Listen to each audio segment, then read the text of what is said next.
cada hora escolhem, parece que um inimigo, né? Um vilão. Isso aqui é veneno, isso aqui é veneno. Então a gente fica meio perdido. O Exatamente. ovo às vezes não é, o bacon, O carne de leite. porco, o leite. E Em aí relação vai. a isso, como que a gente faz para saber o que Cara, pode e o que não pode? eu falo- É o excesso só? É o excesso, né? E assim, quando você pega, para não ter erro, eu gostei muito do que uma mulher que cuida da alimentação na Coreia falou para mim.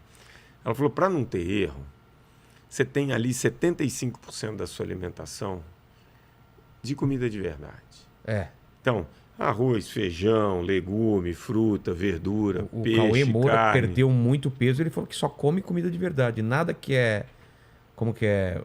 O que chama? Manufatura? Não, industrializado. Industrializado, sim. O que eles falam ultraprocessado. O que é ultraprocessado? É um alimento que tem, basicamente, no mínimo, tem mais do que 5 daqueles nomes que você não consegue nem... Aromatizante, não sei o quê. Mas, assim, a indústria, cara... Eu sou um cara assim, que tento ver o problema não só por um lado. A gente depende da indústria para alimentar 8 bilhões de pessoas. É a impossível indústria, só ter coisas fresquinhas e do dia para alimentar todo mundo. A indústria, ela não é nossa inimiga. Eu acho importante ter esse ativismo justamente para quê?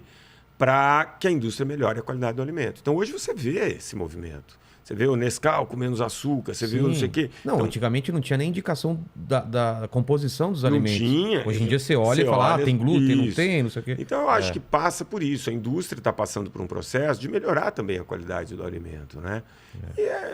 E esse lance desses alimentos que ora são proibidos ou são... Não pode ser proibido, né? Que nem eu falo, pô, leite. O leite. Se o leite fosse esse veneno todo, ninguém estava aqui para contar a história. Não tinha um mineiro, eu sou mineiro, vivo para contar a história, entendeu? O ovo, agora o ovo é herói. O ovo agora, pô, tá bombando, o ovo tá em alta. Cara, carne vermelha, por exemplo. Então, você tem... Agora tá...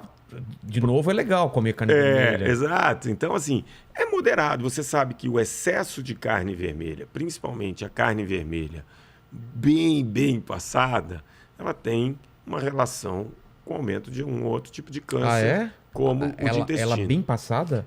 Sabe aquela crostinha?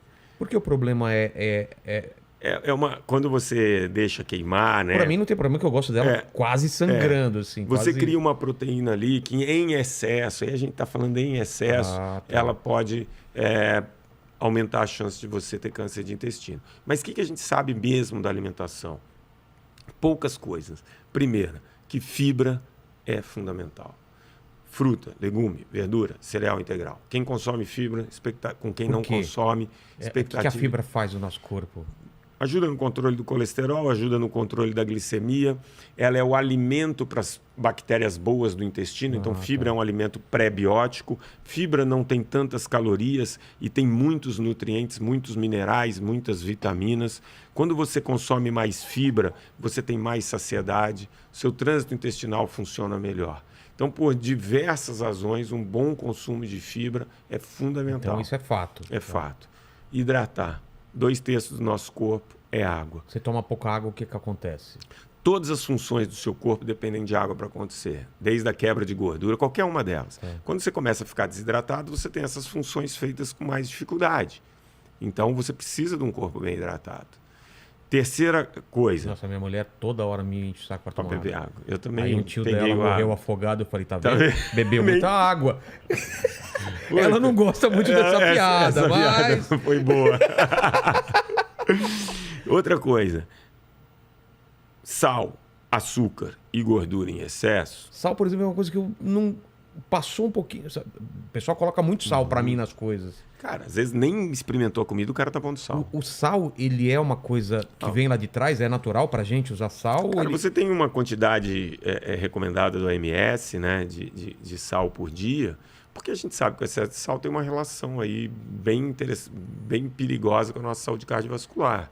Então, você consumir sal em excesso, não tem porquê. E o açúcar, não sei se... E o açúcar, você tem uma quantidade ok que você pode comer, mas o açúcar em excesso é caloria vazia. E o açúcar ele não existia até muito pouco tempo aí, né? Ele não existia.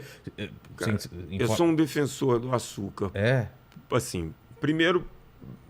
eu tô falando porque eu sou um viciado em açúcar. Eu também. Você vê no começo da história da nossa raça, né? Tá. Como que uma pessoa distinguia se um alimento ia ser consumido ou não? Pelo sabor doce. Se ele é amargo, você não consumia e descartava. Né? Então, a gente já tem uma tendência para esse paladar um pouco mais doce. E por que o corpo ele gosta de coisas doces? Porque tem a ver com energia? Tem primeiro açúcar, é uma energia rápida, disponível rapidamente. E aí a gente tem que tentar entender como o açúcar, obviamente em excesso não faz bem, mas ele não é o vilão. Vamos supor que a gente era vivo no começo da década de 80, quando a gente nasceu, 83, vamos fazer esse exercício 84, aí. Vamos pensar. Vamos imaginar um garoto que tinha seus 14 anos ali, mais ou menos. O que tinha embaixo da pia, normalmente? Você tinha uma latona de açúcar. Putz, Não existia adoçante no Brasil. Não. E por que o Brasil tinha menos de 10% das pessoas acima do peso? Se não tinha adoçante. Se a galera adoçava com açúcar. Sabe que meu pai falava? Meu pai era muito tosco, cara. Eu pedia chocolate, falou, não tem chocolate, coloca açúcar dentro do pão. Olha o que a gente fazia. Fazia um buraco. Açúcar com pão. Não façam isso, não façam isso. Furava o pão francês, colocava açúcar e a gente comia. Na veia. Mano. Carboidrato na veia. E não era gordo. Mas a gente gastava muito. Você ia pra rua e ficava a tarde inteira. Isso é verdade. Agora, eu não estou recomendando que ninguém faça isso hoje. As crianças não brigam. Se fizer isso, ferrou. Mas assim, o que eu estou falando é... Claro que o açúcar em excesso... A alimentação, você tem que pensar em quatro pilares. Quantidade. Cara, teve um cara do Medida Certa, que eu não vou falar o nome. A gente estava num restaurante gravando. Um restaurante natural ali. Ele me vem com um prato de 1,1 kg. Só de coisas naturais. Aí ele falou, não, mas é tudo saudável. Eu falei, foda-se que é tudo saudável, tá indo demais. Então, isso é legal na Coreia, tamanho de porção. Você vê lá as porções, refrigerantes no supermercado. Eu lembro que eu cheguei, a gente veio da Europa, chegou lá na Coreia, aí chegou um dia que eu falei, cara, não aguento mais comer arroz. Cara, essas suas viagens devem ter sido maravilhosas. 45 dias direto. Nossa, sensacional. Essas diferenças. E conversando com o ministro, com o prefeito, com o médico. Cara, foi maravilhoso. E aí, eu falei, não, eu quero ir pro Outback hoje. Chega dessa coisa de... cheguei lá, falei, eu quero uma costelinha. Aí veio uma costelinha. Mesmo no Outback também veio menos. Porque lá é lei o tamanho das porções. Porque Outback é costela. É costela. Nossa! Aí eu lembro que a gente pediu um cheesecake. A gente estava nos Estados Unidos, o cheesecake da Cheesecake Factory, dava para a equipe. E aí, então, a quantidade é importante. A qualidade é fundamental, né? Então, isso que eu falei, come mais fibra, diminui sal, açúcar e gordura, tenta se hidratar, comer mais alimento de verdade. Terceira regrinha, adequação, amigo. Cara, a gente tem a mesma altura, o mesmo tamanho. Um cara é sedentário e outro cara faz atividade física o dia inteiro. Os dois não podem comer a mesma coisa. Então, adequar o seu estilo de vida é importante. Então, quando a gente falou que o brasileiro está gastando 400 calorias a menos, talvez ele devesse estar comendo 400 a menos para adequar. Claro. Né? Por isso que a gente paga essa conta. E a quarta regra, essa é um pouco mais complicada, a gente chama de harmonização, que é você ter um pouco de proteína, um pouco de carboidrato, um pouco de gordura, porque todos os nutrientes são importantes. Basicamente é isso. Agora, você já tem políticas de saúde pública, por exemplo, nos Estados Unidos, onde eles construíram o MyPlate, que eles ensinam a população a montar um prato, saber o que é uma proteína e tal. Enfim, tem que pensar um pouco nisso, populacionalmente. Porque no dia a dia, né? Vamos pensar, para você fazer em casa. Você coloca um arroz, feijão... Tá bom. Uma proteína. Ovo. Essa cultura brasileira é boa. E uma boa? salada, é ótima. É mesmo? Porque qual é o prato... Você que viajou pra caramba, quais... O arroz com feijão e ovo dos outros países, o que é? Olha só da Coreia. Olha que engraçado, essa história é maravilhosa. Eu estava fazendo a intervenção em Jaguariúna e fiz uma oficina de nutrição. O que era uma oficina de nutrição? Eu levei 6 nutricionistas para um parque, a gente montou um esquemaço e a gente recebeu mais de 6.000 pessoas naquele dia. As pessoas passavam por cada uma das estações para receber informações de nutrição.